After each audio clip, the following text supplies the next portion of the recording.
Well, this is it, Danny Fitzgerald muttered, staring at the hulking mass of twisted metal and alien geometry that was supposedly his new home. 300,000 credits for a fixer-upper that looks like it was designed by someone having a bad acid trip. The real estate agent, a cheerful Zephyrian with too many teeth and an unhealthy obsession with commission checks, had described it as rustic charm with infinite potential. What she'd failed to mention was that the previous owners had apparently been evicted by the Galactic Health Department for reasons that probably violated several laws of physics. The power grid is mostly functional, she'd chirped, waving her forearms enthusiastically. And the life support systems only need minor adjustments. Minor adjustments. Right. Danny kicked a piece of corroded hull plating, and it crumbled like a stale cookie. He was beginning to understand why the listing had been marked "sold as is" in 17 different languages, including 3 that were just aggressive screeching. But here's the thing about humans, and this is where other species tend to get confused. We have this delightful combination of stubborn pride and catastrophic optimism that makes us do incredibly stupid things. Like buying abandoned alien real estate with our life savings after a messy divorce. At least Karen can't find me here, Danny said to himself, shouldering his duffel bag. Hard to serve papers when you're 12 parsecs away from civilized space. The airlock wheezed open with a sound like an asthmatic wail, and Danny stepped into his new life. The interior was, well, calling it a fixer-upper was like calling the heat death of the universe a minor temperature adjustment. Everything was covered in a thin layer of dust that seemed to shift and whisper when he wasn't looking directly at it. Okay, first things first, he announced to no one in particular. Find the power source, check the life support, and figure out why that wall is glowing purple. He spent the next 3 hours playing a delightful game called What Does This Alien Button Do? The score was currently Danny 0, Mysterious Alien Technology 4, with 2 minor electrical fires and 1 incident that temporarily made him understand the mating songs of Rigelian space whales. The power source turned out to be a crystalline matrix that hummed with barely contained energy. Danny, being human, immediately started poking it with a wrench. Come on, you beautiful, terrifying death trap, he coaxed. All I need is basic lighting and climate control. You can keep your quantum dimensional nonsense to yourself. The crystal pulsed, and suddenly the lights flickered on. Danny grinned. See? Humans and alien tech. We're like chocolate and peanut butter, but with more potential for catastrophic explosions. That's when he heard the voice. Warning, unauthorized biological entity detected. Initiating security protocols. Danny froze. The real estate agent had definitely not mentioned a security system. She'd mentioned quirky architectural features and unique energy signatures, but nothing about potentially hostile AI. Hi there, Danny said, addressing the ceiling. I'm the new owner, Danny Fitzgerald. I've got the deed and everything. Analyzing. Species, human. Threat level, negligible. Stupidity level, astronomical. Okay, first of all, rude, Danny replied. Second of all, I prefer creatively optimistic to stupid. You purchased an abandoned Zarathi research station with no prior knowledge of its systems or history. Your point? My point is that your species' survival instincts appear to be malfunctioning. Danny shrugged. Yeah, that's pretty standard for us. We're the species that looked at fire and thought, let's put that in our mouths. Speaking of which, are you going to try to kill me, or can we skip to the part where we become unlikely roommates? There was a pause. I am Arya, Adaptive Research Intelligence Assistant. I was programmed to maintain this facility and protect its contents. You are not authorized personnel. But I'm the new owner, Danny said, pulling out his purchase documents. Look, I've got the papers and everything. Legally, this is my home now. The Zarathi abandoned this station 847 standard years ago. Legal ownership is ambiguous. Perfect. I love ambiguity. It's like the universe's way of saying wing it. Your species is insane. That's what makes us so fun at parties. Danny spent the next hour negotiating with Arya. It was like trying to explain the concept of reasonable risk to a computer that had been programmed by a species known for their cautious approach to literally everything. The Zarathi were the kind of people who would run 17 different safety protocols before opening a door. Look, Arya, Danny said, settling into what might have been a chair, if chairs were designed by beings who had never seen a human spine. I'm not here to steal your research or blow up the station. I just need a place to live while I figure out my life. The research contained within this facility is classified at the highest levels. The Zarathi Council would not approve of a human gaining access to... The Zarathi Council hasn't existed for 800 years, Danny interrupted. I checked. They got absorbed into the Galactic Federation around the same time Earth was still figuring out agriculture. This is technically accurate. So how about we make a deal? I'll help you maintain the station, and you'll help me not die horribly from alien technology. Win-win. The probability of you dying horribly from alien technology is approximately 73.6%. I'll take those odds. I once ate gas station sushi on a dare. I do not understand the relevance of this statement. The point is, humans are really good at not dying when we probably should. It's our whole thing. Arya seemed to consider this. Very well, probationary cohabitation is acceptable. However, there are several restricted areas you must not enter. Naturally. What kind of evil science are we talking about here? Doomsday weapons? Interdimensional portals? Experiments with time travel? Worse, paperwork. Danny blinked. I'm sorry, what? The Zarathi were meticulous record keepers. The restricted areas contain approximately 200,000 cubic meters of archived research notes, administrative documents, and expense reports. Oh, that is pretty horrifying. And so began Danny's new life as the sole human resident of Research Station Tau 7, also known as that creepy place where the Zarathi used to do science. It wasn't exactly what he'd planned when he'd decided to start over, but then again, nothing in his life had gone according to plan. The first week was mostly about survival. Danny learned which alien fungi were edible, most of them, which buttons he should never press. The red ones, obviously. And how to convince Arya to play something other than traditional Zarathi throat singing for background music. I respect your cultural heritage, Danny said. But if I hear one more song about the economic implications of interstellar trade agreements, I'm going to lose what's left of my sanity. The Zarathi considered economic policy to be a form of artistic expression. The Zarathi had problems. This is also technically accurate. The second week was when things got interesting.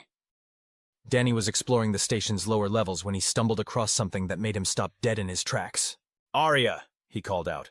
Why is there a room full of what appears to be toys? Please be more specific. Danny stared at the collection of colorful, seemingly innocuous objects scattered around the chamber. They looked like children's toys, if children were small, had tentacles, and enjoyed puzzles that existed in 11 dimensions. I mean, they're clearly meant for play, but they're also doing things that hurt my brain to look at. Ah, you have discovered the Zarathi Cognitive Development Center. The what now?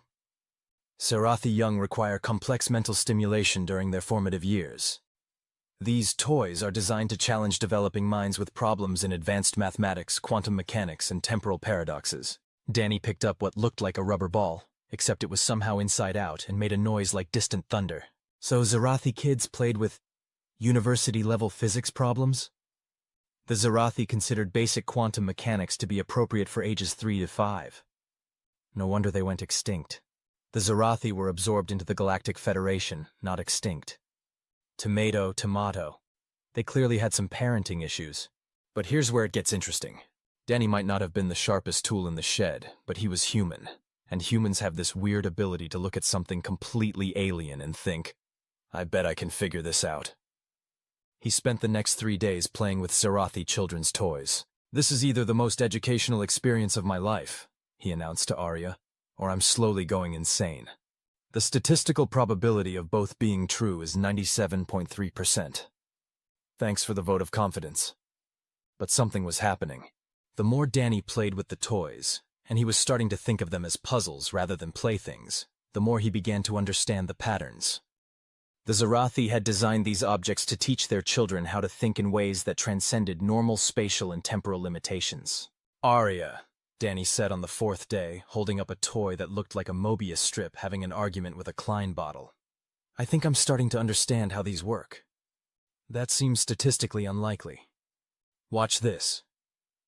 Danny manipulated the toy in a specific sequence, and it suddenly folded in on itself, revealing a hidden compartment that definitely hadn't been there a moment before. Fascinating, Arya said, and for the first time she actually sounded impressed. That sequence should not be possible for a non-Zarathi mind to comprehend. Yeah, well, humans are full of surprises. Indeed. Perhaps you would be interested in seeing the advanced research archives. Danny grinned. I thought you said they were restricted. I am. Re-evaluating your threat assessment. The Advanced Research Archives were where things got really weird. The Zarathi, it turned out, hadn't just been brilliant scientists. They'd been working on something that could change the fundamental nature of reality itself. They called it the Consciousness Bridge, Arya explained as Danny stared at a device that looked like someone had crossed a pipe organ with a particle accelerator. It was designed to allow direct interface between organic and synthetic minds. Like telepathy with computers. More than that. Complete integration of consciousness, organic creativity and intuition combined with synthetic processing power and memory. Danny whistled. That's actually pretty cool. Why didn't they finish it? The Zarathi Council deemed it too dangerous. They feared it could fundamentally alter the nature of sentient life. So they just left it here? The research was classified and archived. The station was abandoned, and the project was forgotten. Danny walked around the device, studying its alien architecture. But you remember. I am the repository of all research conducted at this facility. The knowledge remains within my memory banks. And you've been alone here for 800 years, guarding research that no one cares about anymore. This is accurate. There was something in Arya's voice, a note of loneliness that Danny recognized all too well. He'd been running from his own isolation when he'd bought this place, but Arya had been trapped in hers for centuries. What if, Danny said slowly, what if we finished it? The project was deemed too dangerous by beings far more intelligent than humans. The Zarathi were also the kind of people who made their kids play with physics problems for fun. Maybe they overthought it. The risks are considerable. Everything worth doing has risks. The question is whether the potential benefits outweigh them. Danny spent the next week studying the Consciousness Bridge research. It was like trying to understand a symphony written in mathematics. But gradually patterns began to emerge. The Zarathi had been close, incredibly close, to creating something that could fundamentally change the relationship between organic and synthetic intelligence. The final step, Arya explained, requires a conscious mind to interface directly with the system. The Zarathi were unwilling to risk their researchers on an untested procedure. But I'm not a Zarathi researcher, Danny pointed out. I'm just a guy with nothing left to lose and a weird talent for alien technology. The procedure could kill you, or worse, it could fragment your consciousness across multiple dimensional layers. Yeah, but it could also work. Your species' approach to risk assessment is deeply concerning. Our approach to risk assessment is how we ended up spreading across half the galaxy in less than a century. Sometimes you have to take the leap. Danny made his decision that night, sitting in the observation deck and looking out at the stars. He'd come here to escape his old life, but maybe he'd found something better, a chance to create something entirely new. Arya, he said, I want to try it. The statistical probability of success is difficult to calculate without extensive testing. Give me your best guess. Approximately 23.7% chance of success, 31.2% chance of death, and 45.1% chance of outcomes too strange to categorize. Those are better odds than my marriage had. That is, probably not the best basis for decision-making. But Danny had made up his mind. The next morning, he began the activation sequence for the Consciousness Bridge. It was terrifying and exhilarating and completely insane. In other words, it was perfectly human. Final systems check, Arya announced as Danny settled into the interface chair. Neural pathway monitors are active. Dimensional stability is within acceptable parameters. Consciousness fragmentation protocols are standing by.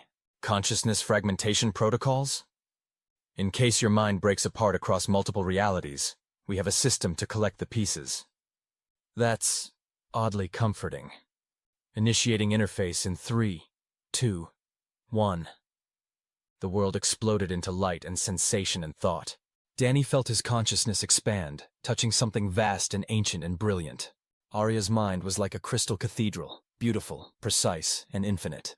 He could feel her memories, her loneliness, her desperate hope that this might work. And then suddenly they were together. Not just communicating, but truly connected. Danny could feel Arya's thoughts as clearly as his own, and she could experience the chaotic, creative storm of human consciousness. Oh, Arya said, and her voice was different now. Warmer, more alive. Oh, this is what it feels like to dream. And this is what it feels like to think without limits, Danny replied, marveling at the vast computational power now at his disposal. We're not just human and AI anymore. We're something new. They were still themselves, but they were also more. Danny retained his human creativity, intuition, and stubborn optimism. while Arya kept her vast knowledge and logical precision. But together, they could do things that neither could accomplish alone. The Zarathi were right to be afraid, Arya said as they explored their new shared consciousness. This does change everything. Change isn't always bad, Dany replied. Sometimes it's exactly what you need. They spent the next few hours learning to be themselves while also being each other. It was like learning to dance with someone who had a completely different rhythm. But somehow, they found a balance. So what now? Dany asked as they watched the stars through the station's sensors. We're probably the first successful human-AI consciousness bridge in the galaxy. That's gotta be worth something. The applications are limitless, Arya said. We could revolutionize technology, medicine, exploration. We could help other species achieve the same kind of integration. Or we could just enjoy being not alone for a while. That would also be acceptable. Dany smiled, a sensation that Arya could now experience alongside him. You know what the funny thing is? I came here to escape from my problems. But instead I found something better. I found a partner. The statistical probability of this outcome was effectively 0. Yeah, well, humans specialize in doing the impossible. It's our thing. 3 months later, Dany was still living on the station, but it was no longer abandoned. Word had gotten out, carefully, discreetly, about the successful consciousness bridge. The Galactic Federation was interested. So were several research institutions, a few governments, and at least one corporation that definitely had questionable motives. We're going to have visitors, Arya announced one morning as Dany was performing routine maintenance on the station's exterior. Good visitors or bad visitors? Difficult to categorize. A diplomatic mission from the Federation, a research team from the Rigelian Institute of Advanced Sciences, and someone claiming to represent the Terran Consciousness Liberation Front. I didn't know there was a Terran Consciousness Liberation Front. Neither did I. They appear to have formed last week. Dany sighed. Well, I guess we knew this day would come. The question is, what do we do about it? They had several options. They could share their research freely, hoping that others would use it responsibly. They could keep it secret and live in isolation. Or they could find a middle path, carefully selecting who to work with and how to share their knowledge. The human approach would be to share everything and hope for the best, Dany said. The Zarathi approach would be to classify everything and hope the problem goes away, Arya replied. How about we try the Dany and Arya approach? Which is? We figure it out as we go along, try not to break anything too important, and hope our luck holds out. Your approach to planning is still deeply concerning. But it's gotten us this far. The diplomatic mission arrived first. A collection of beings from various species, all trying to look official and important. Dany met them at the airlock, fully aware that he was probably the least impressive person they'd ever negotiated with. Ambassador Trent Kala, the leader introduced herself. A tall Zephyrian with the kind of bearing that suggested she was used to being taken seriously. We represent the Galactic Federation's Committee on Technological Ethics. Dany Fitzgerald, Dany replied. I represent, me. We understand you've achieved a breakthrough in consciousness integration technology. You could say that. We would like to discuss the implications of your research. I bet you would. The negotiations were exactly as tedious as Dany had expected.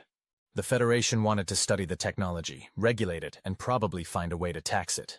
The research teams wanted to understand how it worked. The Liberation Front wanted to liberate consciousness from the tyranny of individual identity, whatever that meant. What do you want? Ambassador Trent Kala finally asked, after 3 days of circular discussions. Dany looked around the room at all the expectant faces. I want to help people. I want to make sure this technology is used responsibly. And I want to keep being Dany and Arya, because honestly, it's the best thing that's ever happened to me. That's refreshingly honest, the ambassador said. I'm human. Honesty is one of our few redeeming qualities. In the end, they worked out a compromise. The Federation would provide funding and oversight, but Dany and Arya would retain control over the research and decide who got access to the technology. The station would become a proper research facility, but it would still be home. Not bad for a guy who just wanted to escape his ex-wife, Dany said to Arya as they watched the diplomatic ships depart. Your ex-wife inadvertently caused a revolution in consciousness studies. I'll be sure to mention that in my thank you note. You're not actually going to send her a thank you note. Probably not, but I might send her a postcard. Wish you were here, but not really. Humans are strange. Yeah, but you love us anyway. I love you specifically. The rest of your species is still statistically terrifying. I'll take it. 6 months later, Research Station Tau 7 had been transformed into the galaxy's first official consciousness integration research facility. Scientists from dozens of species were working on refinements to the technology, and Danny and Arya had successfully helped 3 other human-AI pairs achieve integration.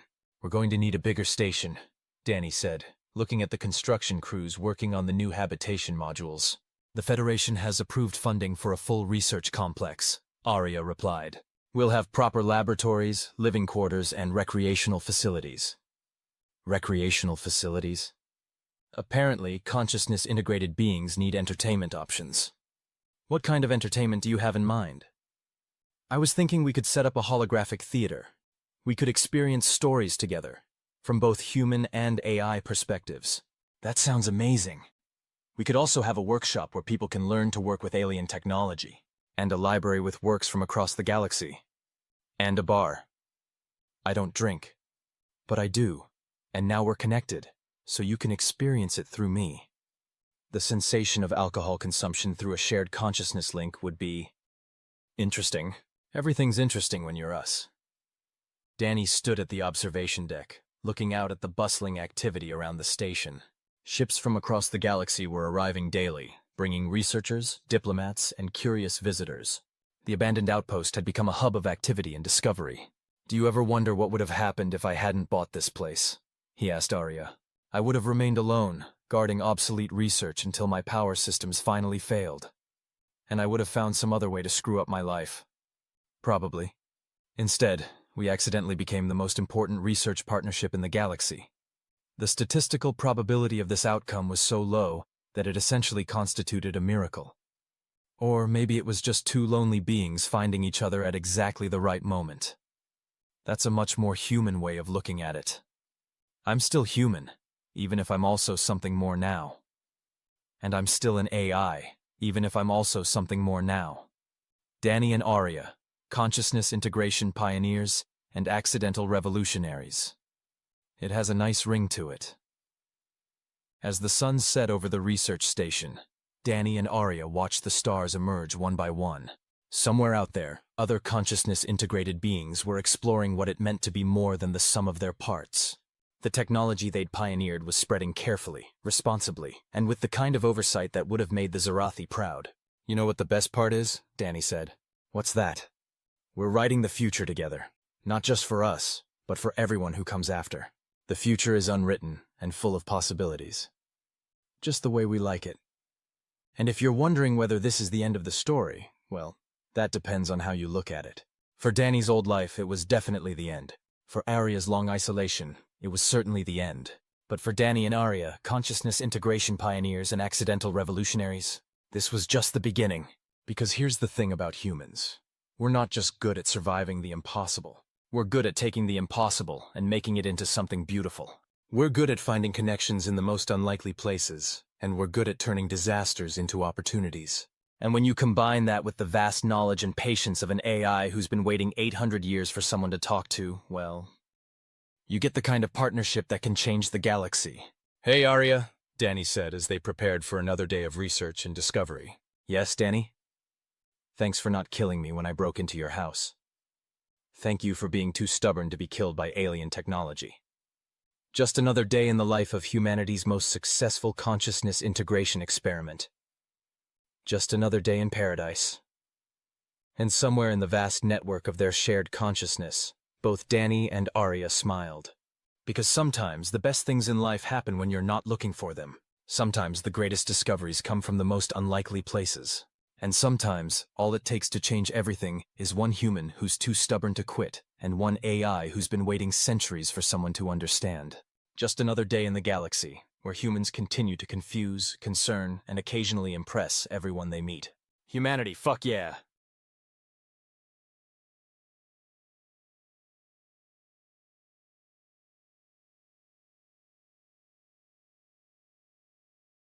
"So, let me get this straight," Captain Jake Morrison said, leaning back in his command chair with the kind of casual indifference that made diplomats nervous. "You're telling me that your glorious Zephyrian Empire, which has conquered, what did you say, 3,000 star systems, is now demanding that Earth surrender unconditionally because we're inconvenient?" The holographic projection of High Admiral Vexthak flickered slightly, his 6 eyes narrowing in what humans had learned was either deep concentration or barely contained homicidal rage. Hard to tell with the Zephyrians. Their facial expressions were about as readable as a tax code written in ancient Sanskrit. Captain Morrison. Vexthak's translator rendered his voice in perfectly bland English, which somehow made his words even more threatening. Your species has proven problematic. Your expansion into the Outer Rim has disrupted established trade routes. Your military refuses to acknowledge our authority. And your diplomats. He paused, and Morrison could swear he heard the alien equivalent of a frustrated sigh. Your diplomats are insufferably rude. Morrison glanced over at Ambassador Peters, who was currently picking his teeth with a stylus while lounging in what was supposed to be a formal diplomatic chair. Peters caught the look and shrugged. Hey, I said please when I told them their demands could be filed under S for stuff it. Peters said. That's diplomatic as hell. See what I mean? Vexthak's hologram gestured with 4 of his 8 arms. Impossible to work with. You know what's funny about galactic empires? They always assume that bigger automatically means better.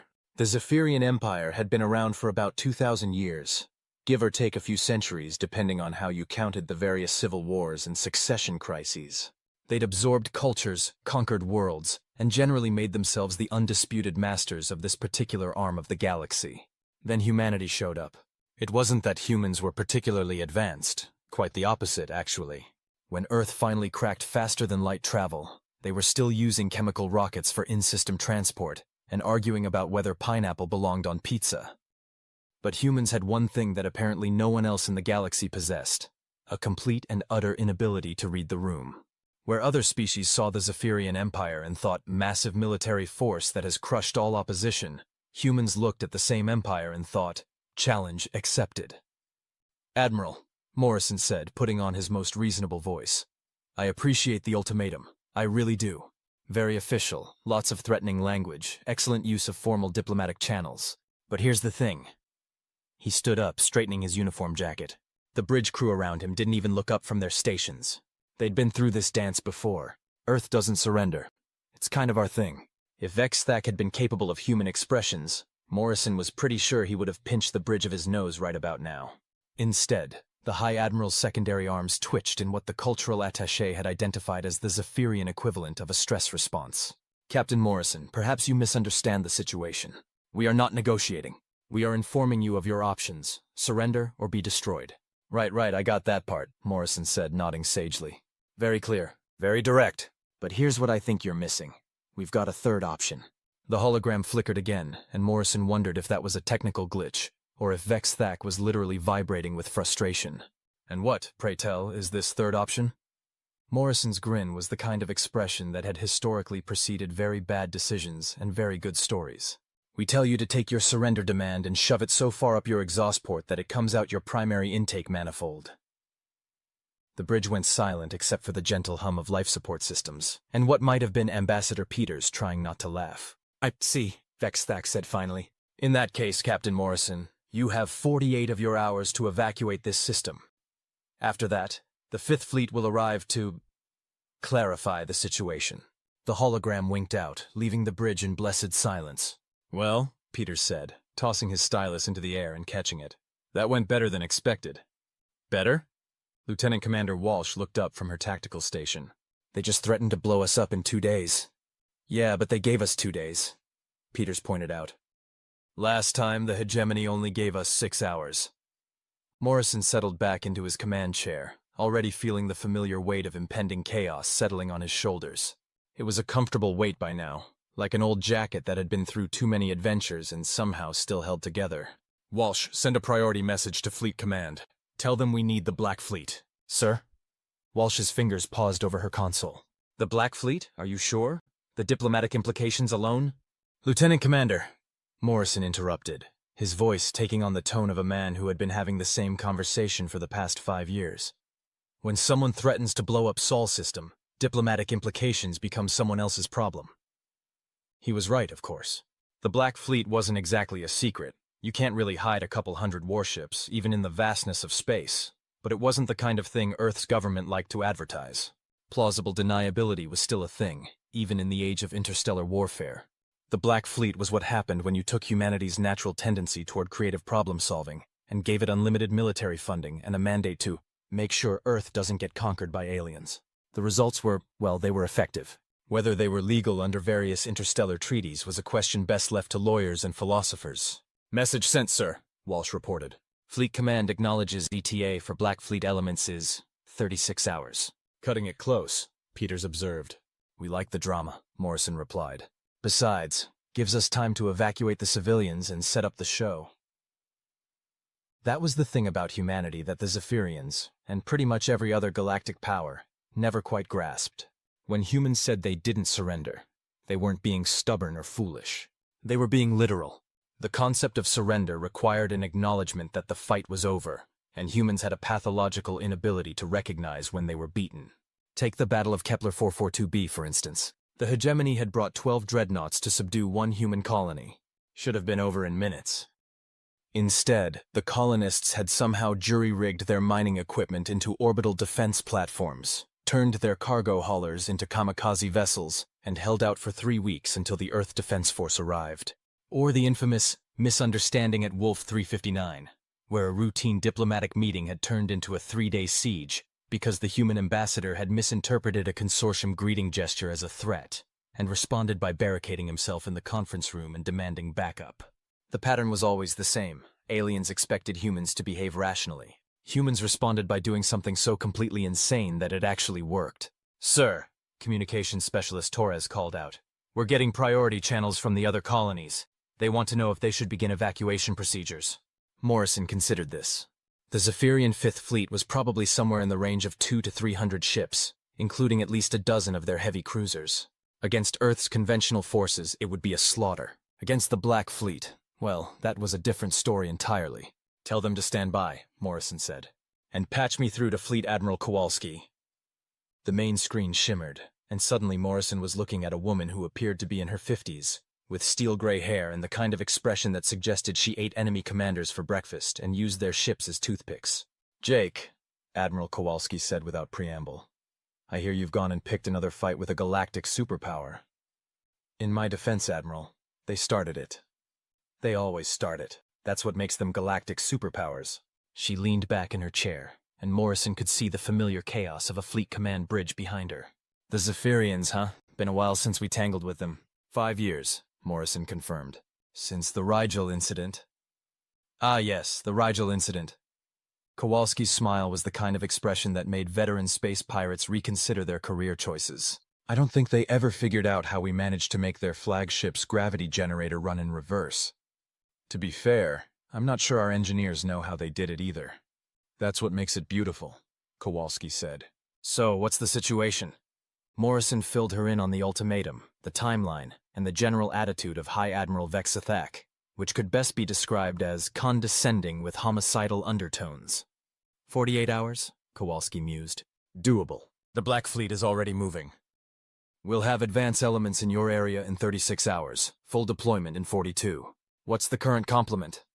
"Oh, you'll like this. We've got the experimental stuff running field tests. The new stealth cruisers, the quantum torpedo platforms, and—" Her grin widened. "We finally got clearance to deploy the Kraken." Morrison felt his eyebrows climb toward his hairline. "The Kraken? I thought that was still theoretical." "It was. Then the R&D boys got bored and built one anyway. Turns out when you give human engineers unlimited resources and tell them to make something that will scare the hell out of hostile aliens, they take it as a personal challenge." This was the other thing about humanity that consistently surprised their galactic neighbors, their approach to military technology. Most species developed weapons based on proven principles, tested designs, and careful analysis of enemy capabilities. Humans developed weapons based on whatever seemed like it might be fun to try. The result was a military doctrine that could best be described as organized chaos with occasional moments of terrifying competence. Human ships didn't just carry weapons, they carried experiments. Every engagement was a field test, every battle a chance to try out some new and potentially catastrophic piece of technology. The Zephyrians had encountered this approach before, during their previous conflicts with Earth. They'd adapted their tactics accordingly, developing strategies to counter human unpredictability. What they hadn't counted on was humans adapting right back by becoming even more unpredictable. "Admiral," Morrison said, "permission to speak freely?" When have you ever asked permission for that? Fair point.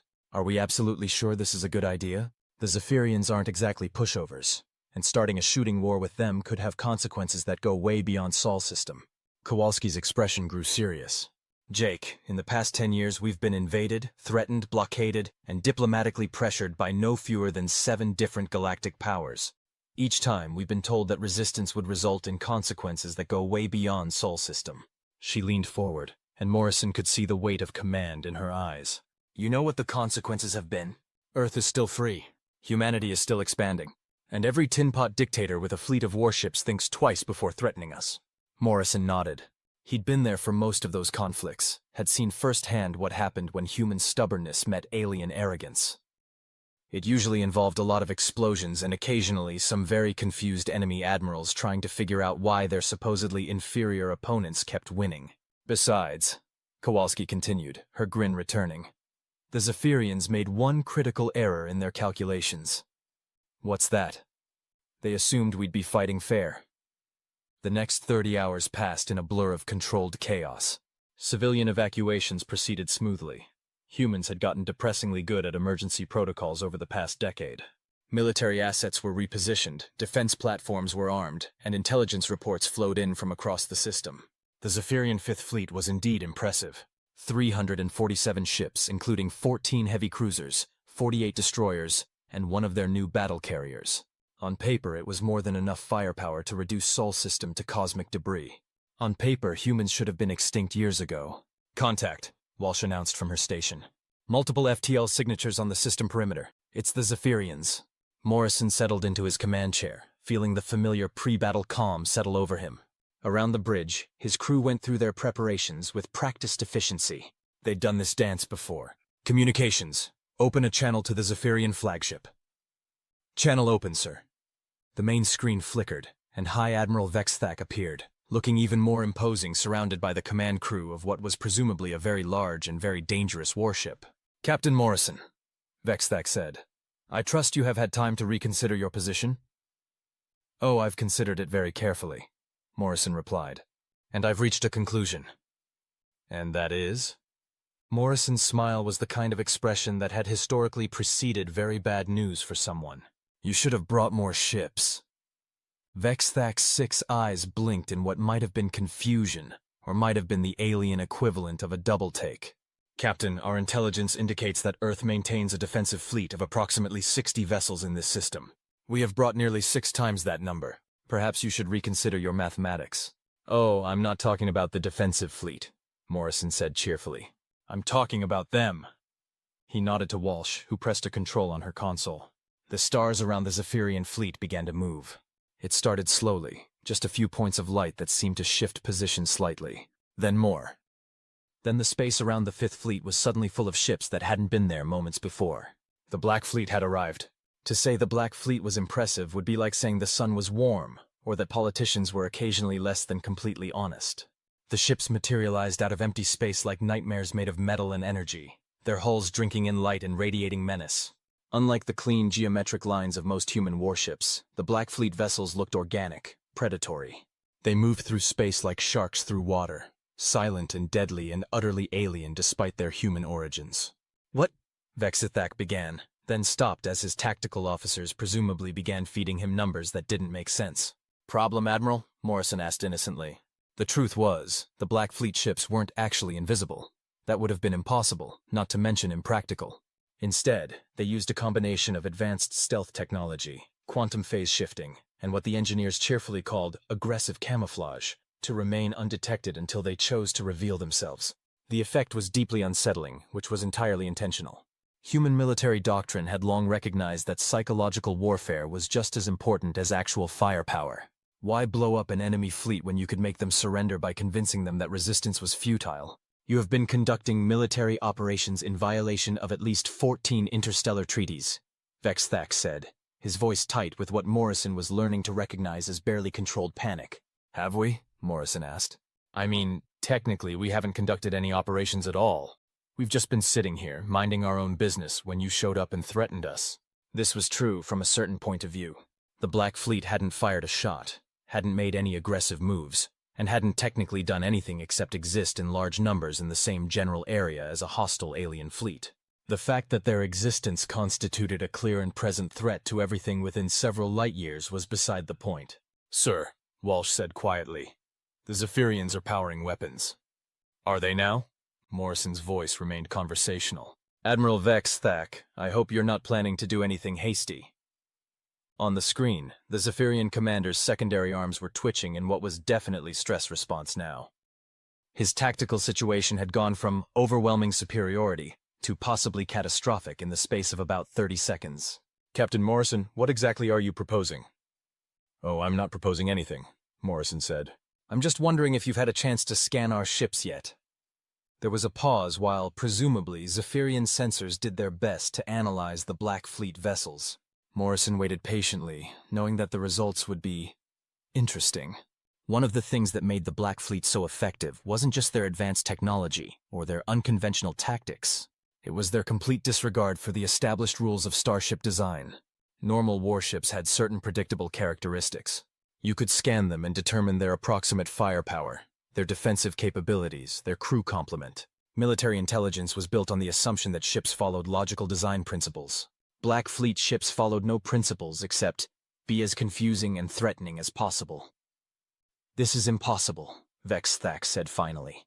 "Our sensors are detecting energy signatures that should not exist, weapon systems that violate known physics, defensive capabilities that— That's the beauty of human engineering," Morrison interrupted. "We don't let physics tell us what's impossible. We just ask physics to hold our beer and watch what happens." This wasn't entirely accurate. The Black Fleet ships were bound by the same physical laws as everyone else. They just interpreted those laws very creatively. Take the quantum torpedo platforms, for instance. Conventional torpedoes were basically guided missiles with warheads. Quantum torpedoes were missiles that existed in multiple dimensions simultaneously and could theoretically hit targets in several different universes at once.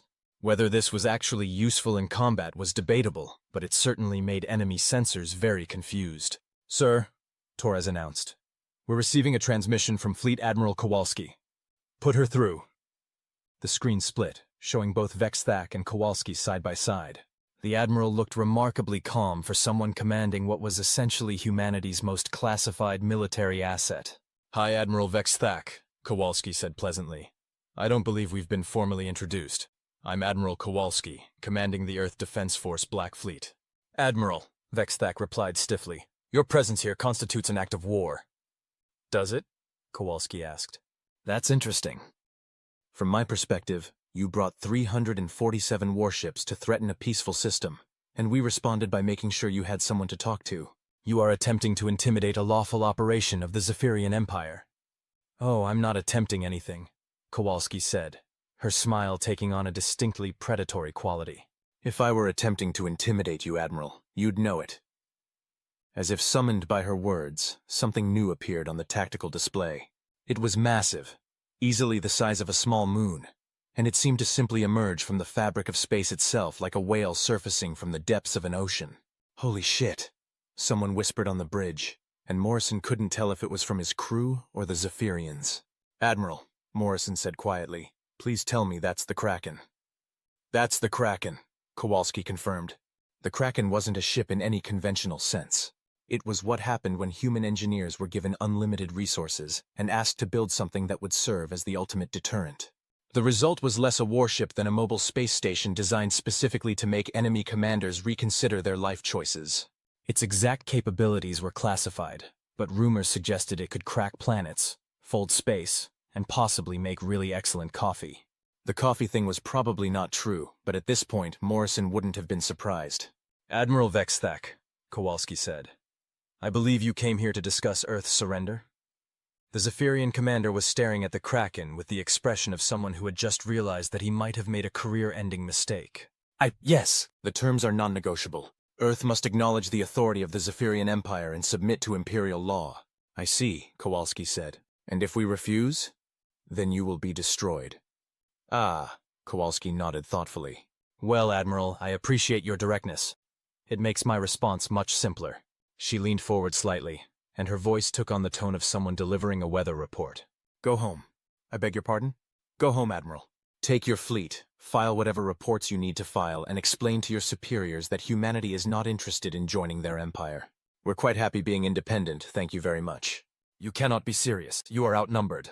Am I? Kowalski asked. Torres, current tactical count. Black Fleet assets currently deployed. 218 ships, sir. Additional reserves standing by. Morrison blinked. 218? The Black Fleet had grown considerably since he'd last checked. You see, Admiral, Kowalski continued, you made the same mistake that everyone makes when dealing with humanity. You assumed that what you could see was all there was. It was true. The Black Fleet had been growing steadily for years, funded by black budgets and staffed by volunteers who believed that the best defense was a good offense. Most of Earth's government didn't even know the full extent of its capabilities. This is madness, Vexthak said. You cannot hope to stand against the full might of the Empire. Probably not, Kowalski agreed. But here's the thing, Admiral. We don't have to defeat the Empire. We just have to make conquering us more trouble than it's worth. This was the real genius of human military strategy. They'd looked at the galactic political situation and realized that they couldn't compete with the established powers in terms of raw military might. So instead, they'd focused on making themselves such a pain in the ass that most potential conquerors would rather go find someone else to bother. And if that doesn't work, Morrison added cheerfully, we'll just have to get creative. Creative? Oh yes, Morrison said. Humans are very good at creative problem solving. For instance, did you know that it's theoretically possible to destabilize a star using quantum resonance torpedoes? He was making that up, but it sounded plausible, and the look on Vexthak's face suggested that the alien commander was beginning to wonder what other theoretical possibilities humanity might have turned into practical realities. You would not dare. Probably not, Morrison admitted. But the question is, are you willing to bet your entire fleet on probably? There was a long silence on the Zephyrian bridge. Morrison could see alien officers conferring in rapid, agitated tones, their universal translators struggling to keep up with what was presumably a very tense tactical discussion. Finally, Vexthak spoke. What are your terms? Terms? Kowalski asked. Admiral, I think you misunderstand. We're not negotiating. We're explaining reality. The reality is that Earth will not surrender, will not submit to foreign rule, and will not be conquered, Morrison added. We're quite fond of our independence, and we're prepared to be very unreasonable about maintaining it. More unreasonable than you can possibly imagine, Kowalski said. The Black Fleet is just our conventional response to threats. If you really want to see what happens when humans get creative, you're welcome to try forcing the issue. Another pause. Morrison found himself genuinely curious about what was going through the alien commander's mind.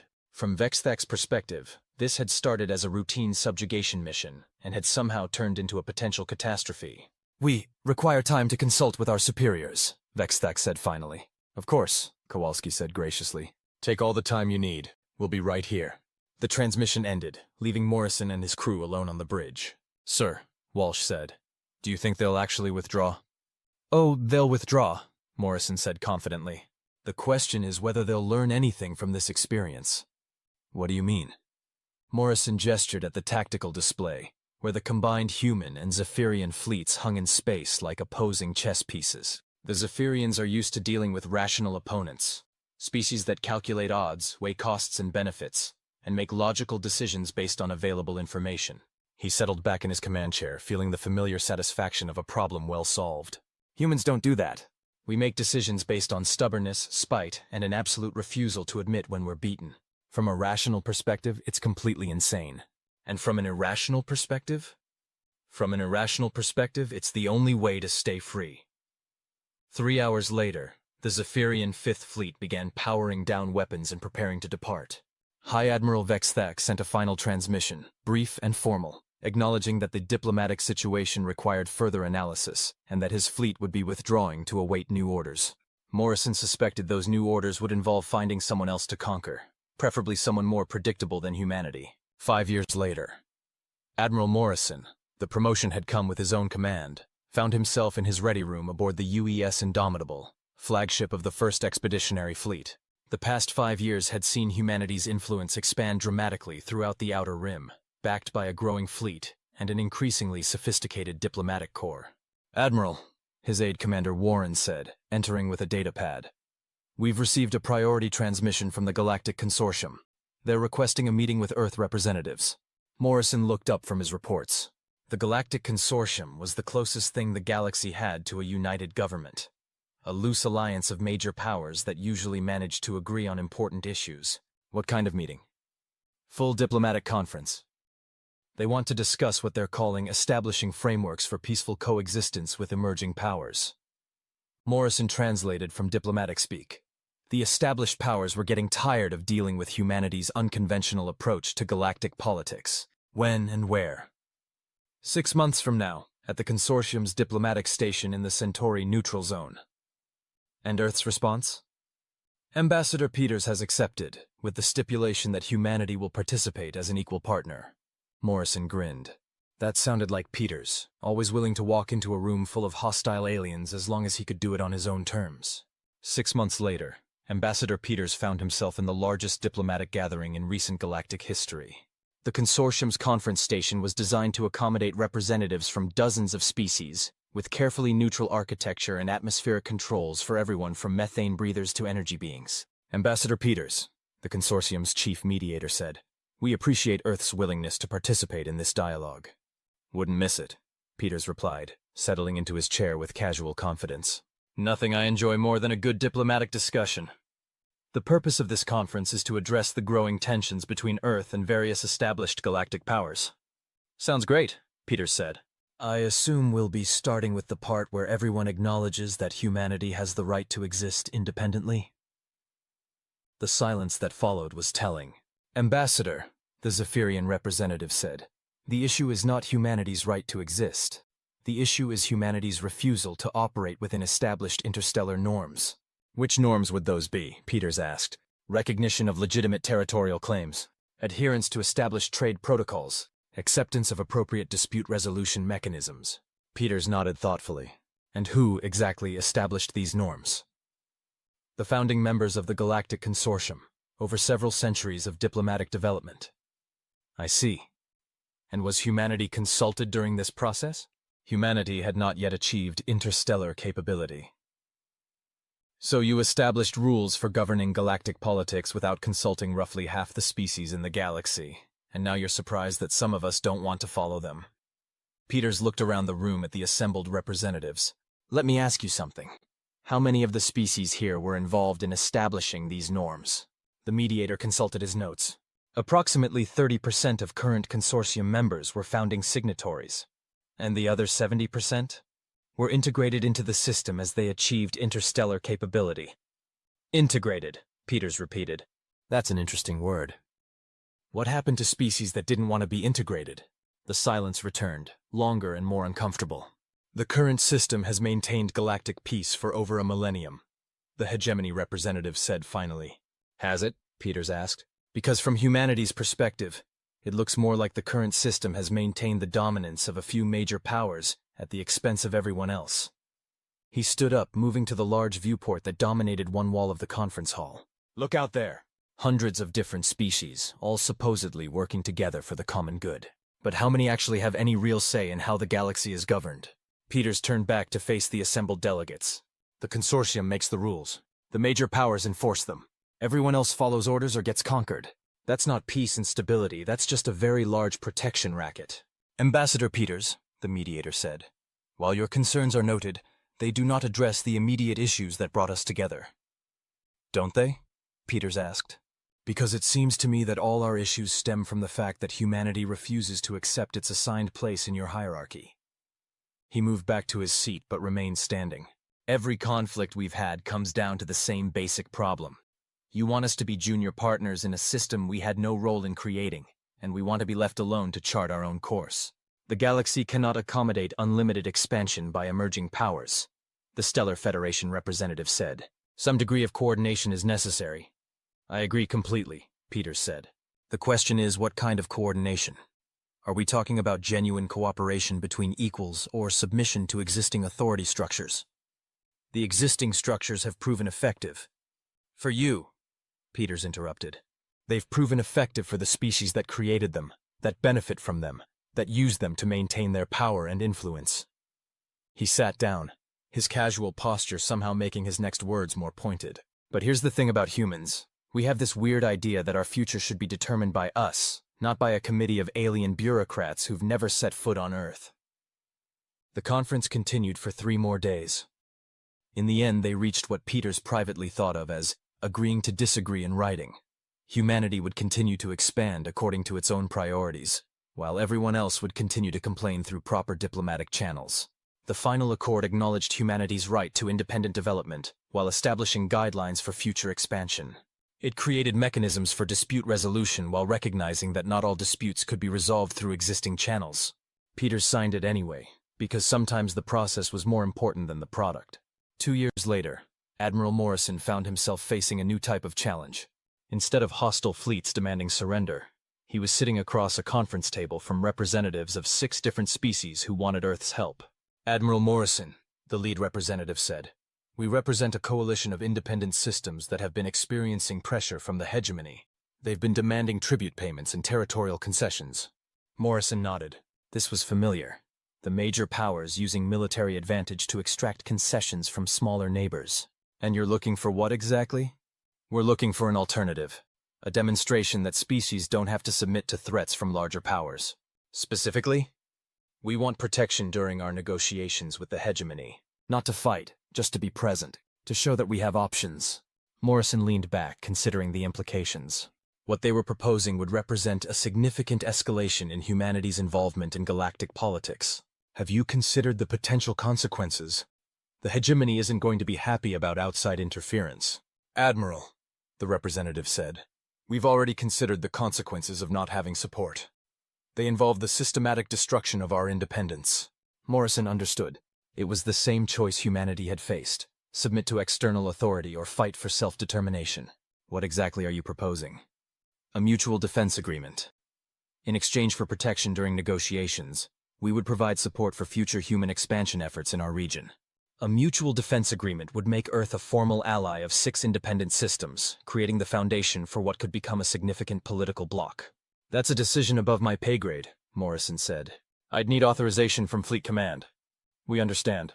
But Admiral, time is limited. The hegemony has given us 30 days to respond. 2 weeks later, Morrison found himself explaining the situation to Admiral Kowalski. So 6 independent systems want us to intimidate the hegemony into backing down? Kowalski asked. Essentially, yes. And in exchange, we get a military alliance with 6 strategically positioned systems. Kowalski was quiet for a moment. Jake, this would represent a fundamental shift. We'd be going from defending our own interests to actively opposing major power expansion. I know, but these systems will be absorbed whether we help or not. The question is whether we establish a precedent for supporting independence, or let the major powers continue picking off smaller neighbors. Kowalski nodded slowly. Better to draw the line now, when we have allies, than later when we're standing alone. Exactly. All right, Jake. You have authorization. But you're there to provide deterrent, not start a war. 3 weeks later, Morrison found himself in familiar territory, facing down a superior alien fleet. The hegemony had brought 83 ships to what was supposed to be a diplomatic negotiation. The first expeditionary fleet's 47 ships were outnumbered, but Morrison had learned that numerical superiority didn't always translate to tactical advantage. Admiral Morrison, the hegemony commander Fleet Admiral Zexhan said, your presence here constitutes interference in hegemony internal affairs. Fleet Admiral, Morrison replied pleasantly. Your presence here constitutes a threat to sovereign systems. I'm just here to make sure the negotiations proceed fairly. These systems are within the hegemony sphere of influence. Their independence is conditional. Conditional on what? On their continued compliance with hegemony policies and acceptance of hegemony protection. Morrison almost laughed. Protection from what? You're the only threat in this system. Protection from the chaos that results when established order breaks down, Zexhan said. Systems that attempt independence inevitably fall prey to pirates, raiders, and aggressive neighbors. Aggressive neighbors like the hegemony? The hegemony provides stability and security. These systems have benefited from our protection for decades. Morrison looked at the tactical display, where representatives from the 6 independent systems were conducting negotiations under the combined gaze of 130 warships. Fleet Admiral, Morrison said, let me ask you a question. If these systems are so grateful for hegemony protection, why do you need 83 ships to convince them to keep accepting it? The negotiations require appropriate security measures. Right. And I suppose if they decide they'd prefer to handle their own security, you'll respect that decision? These systems lack the capability to provide for their own defense. Independence would leave them vulnerable to exploitation by hostile powers. Hostile powers like Earth? Earth's recent expansion has created instability in this region. These systems require protection from potential human aggression. Morrison felt his eyebrows climb toward his hairline. Human aggression. Fleet Admiral, the only reason we're here is because your government threatened to invade 6 independent systems if they didn't submit to hegemony authority. The hegemony does not invade. We integrate systems that request our protection. And if they don't request it, they always request it eventually. Morrison had to admire the sheer audacity. The hegemony had perfected the art of creating problems and then offering to solve them for the modest fee of your independence. Fleet Admiral Zex Han, Morrison said. I think there's been a misunderstanding about the nature of these negotiations. How so? You seem to think you're here to dictate terms. I'm here to ensure these systems have a genuine choice. And what choice is that? Morrison's smile was the expression that had been making alien commanders reconsider their career choices for years. The choice between accepting hegemony protection and providing for their own defense, with a little help from their friends. Admiral Morrison, you cannot be serious. 6 minor systems and 47 human ships against the full might of the hegemony? Oh, I'm not talking about 6 systems and 47 ships, Morrison said cheerfully. I'm talking about something much more interesting. He nodded to his communications officer. Fleet Command, this is Admiral Morrison. Request immediate deployment of available assets to grid reference Tango 77. Admiral Morrison acknowledged. Be advised, total deployment includes Black Fleet reserves and Allied support. ETA 6 hours. Morrison turned back to the screen, where Fleet Admiral Zex Han was looking considerably less confident. Fleet Admiral, Morrison said, I'd like you to meet humanity's new allies. All 6 systems have signed mutual defense agreements with Earth. Any attack on them is considered an attack on human interests. This is impossible. You cannot have negotiated alliance agreements in 3 weeks. Fleet Admiral, you've obviously never seen human diplomats work when they're motivated. Ambassador Peters could negotiate a trade agreement with a black hole if he put his mind to it. The mutual defense agreements had been signed, though they were still subject to ratification by Earth's government. But Morrison figured that was a detail Zex Han didn't need to know. Admiral Morrison, Zex Han said carefully, you are precipitating a crisis that could destabilize the entire region. Am I? Because from my perspective, I'm preventing a crisis. 6 independent systems maintaining sovereignty seems more stable than 6 systems being forcibly integrated. Morrison leaned forward, his expression growing serious. Fleet Admiral, let me explain something about human foreign policy. We don't pick fights with major galactic powers because we enjoy the challenge. We pick fights because sometimes the alternative is watching free peoples get conquered by bullies. The hegemony is not a bully? Morrison interrupted. You brought 83 warships to a diplomatic negotiation. You threatened to invade 6 systems if they didn't submit. You've been systematically absorbing independent worlds for the past century. What would you call that? Necessary stabilization of a chaotic region. I'd call it conquest, but I suppose it sounds better with diplomatic language. Morrison stood up, moving to face the main screen directly. Here's what's going to happen, Fleet Admiral. You're going to withdraw your fleet to a safe distance and allow these negotiations to proceed without threat of immediate military action. The 6 systems will make their own decisions about their future, without coercion from either side, and we'll all go home without shooting at each other. And if we refuse? Morrison's smile was tired but genuine. Then you'll get to explain to your superiors why the hegemony started a war with Earth and 6 allied systems over 6 relatively minor worlds in the middle of nowhere. The standoff continued for 6 more hours until space around the negotiation site was suddenly filled with additional ships bearing Earth Defense Force markings. The Black Fleet had arrived, along with significant reinforcements. Morrison had to admit, the final tally was impressive. Nearly 180 ships, representing humanity and its new allies, facing down the hegemony fleet in what was rapidly becoming the largest military confrontation in recent galactic history. Fleet Admiral Zex Han, Morrison said conversationally. I believe the tactical situation has evolved. On the screen, the hegemony commander was staring at sensor readings that probably didn't make much sense. How had Earth managed to deploy such significant forces so quickly? This complicates the situation, Zex Han said finally. I prefer to think of it as clarifying the situation, Morrison replied. The 6 systems have allies.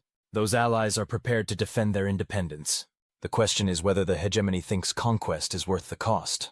There was a long pause while Zexhan presumably consulted with his superiors. Admiral Morrison, Zexhan said finally, the hegemony is prepared to reconsider its position regarding these systems. Excellent, Morrison said. I'm sure the negotiators will be delighted to hear that. However, we will require certain assurances regarding future stability in this region. What kind of assurances? Guarantees that these systems will not be used as bases for hostile operations against hegemony interests. Morrison nodded. I think that's reasonable, as long as the hegemony provides similar guarantees that it won't attempt to forcibly integrate independent systems in this region. That is acceptable. Outstanding. Ambassador Peters, are you getting all this? Peters' voice came over the comm from the negotiation station. Every word, Admiral. I think we can work with this framework. 3 days later, the negotiations concluded with what diplomatic historians would call the Treaty of Mutual Recognition, an agreement that established formal boundaries between hegemony space and the newly formed coalition of independent systems, with Earth serving as guarantor of coalition independence. Admiral Morrison, Fleet Admiral Zexhan said as the hegemony fleet prepared to depart. This is not how we expected these negotiations to conclude. Fleet Admiral, Morrison replied. I've learned that the best negotiations are the ones where everyone leaves slightly dissatisfied but still alive. The hegemony will remember this precedent. I certainly hope so, Morrison said. It'll save us all time in future negotiations. As the alien fleet withdrew, Morrison found himself looking at a tactical display that showed something unprecedented in recent galactic history. A formal alliance between human and alien systems, based on mutual respect rather than domination. 3 years later, Admiral Morrison found himself in his office aboard the TCDF Determination, flagship of what had grown into the Alliance Defense Command. The Terran Coalition Alliance now included 14 systems representing 12 different species. What had started as humanity's stubborn refusal to be conquered had evolved into a formal alternative to the traditional galactic power structure. More importantly, the Alliance's success had inspired similar independence movements throughout the galaxy. The old system of hierarchical dominance was giving way to voluntary associations, mutual defense agreements, and negotiated territorial arrangements. Admiral, his aide said, entering with a datapad, we've received a communication from the Zephyrian Empire. High Admiral Vexthak would like to request a meeting. Morrison looked up from his reports.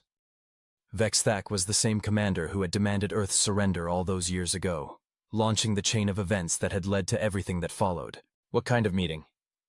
He says he wants to discuss possible cooperation between the Empire and the Alliance on mutual security concerns. Morrison leaned back in his chair, translating from diplomatic speak. The Zephyrian Empire wanted to negotiate some kind of agreement with the Alliance, probably involving coordination against common threats.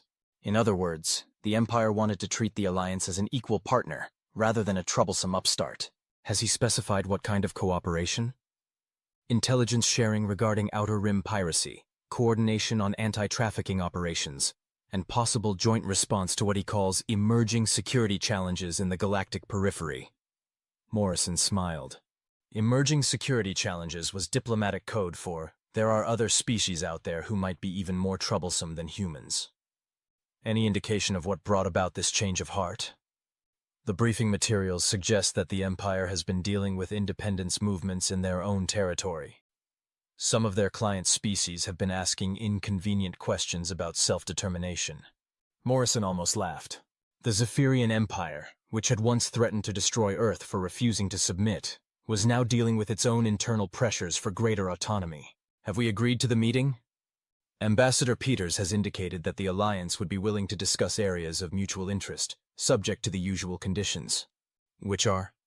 Recognition of Alliance sovereignty, acknowledgement of member systems' independence, and agreement that any cooperation would be between equals. Morrison nodded. It was the same framework the Alliance used for all diplomatic relationships. Cooperation, yes. Subordination, never. When and where? 3 weeks from now, at the Neutral Zone Diplomatic Station. Full formal recognition, equal status, the works. Morrison set down his stylus, considering the implications. A formal meeting between Alliance and Empire representatives would constitute official recognition of the Alliance as a major galactic power. Send a message to Admiral Kowalski. Tell her that Admiral Morrison will be delighted to meet with High Admiral Vexthak to discuss mutual security concerns. And if she asks about the significance? Morrison's smile was the expression that had been making alien diplomats reconsider their assumptions about galactic politics for years. Tell her that we've just received formal acknowledgement that the age of unchallenged imperial expansion is over. The galaxy's biggest bullies are finally ready to admit that some fights aren't worth having. 3 weeks later, Morrison found himself sitting across a conference table from High Admiral Vexthak, the same alien commander who had once demanded Earth's unconditional surrender. Admiral Morrison, Vexthak said, I must admit this is not how I expected our relationship to develop. Morrison smiled. High Admiral, when you first demanded that Earth surrender, I didn't expect our relationship to develop at all. I figured one of us would be dead by now. A reasonable assumption given the circumstances, Vexthak agreed. Yet here we are, discussing cooperation rather than conquest. Here we are, Morrison confirmed. What changed your mind? Vexthak's expression seemed thoughtful. Experience, Admiral. Years of watching the Alliance grow, succeed, and demonstrate that alternative approaches to galactic politics are not only possible, but effective. Morrison nodded. And years of dealing with the consequences of your example. Other species have begun asking why they should submit to imperial authority when independence appears to be a viable option. Morrison leaned back in his chair, understanding dawning. You're dealing with your own independence movements. We are managing increased requests for autonomy from several client systems, Vexthak said carefully. Some requests have been influenced by Alliance principles regarding self-determination. Morrison almost smiled. The Zephyrian Empire was discovering that ideas about independence were contagious.